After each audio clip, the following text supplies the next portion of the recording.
আমিহীন দুনিয়া, এই সুন্দর পৃথিবী, এত সুন্দর মানুষগুলো ছেড়ে যে কোনো সময় চলে যেতে পারি মহান রবের কাছে। ভয়ও লাগছে, আশাও আছে। মরীচিকা পৃথিবী, মিছে সব মায়া। কেউ কাউকে মনে রাখে না, মনে রাখে ততক্ষণ যতক্ষণ প্রয়োজন। কবরে রেখে আসার পর সবাই ধীরে ধীরে ভুলে যায়। মাঝে মাঝে নিজেকে কবরে কল্পনা করে আমিহীন বাইরের দুনিয়াটা কল্পনা করি।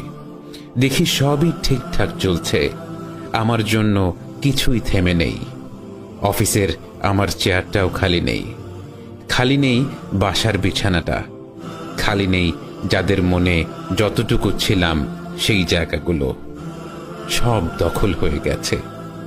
আমার রেখে যাওয়া সম্পদ সবাই ভাগ করে ভোগ করছে।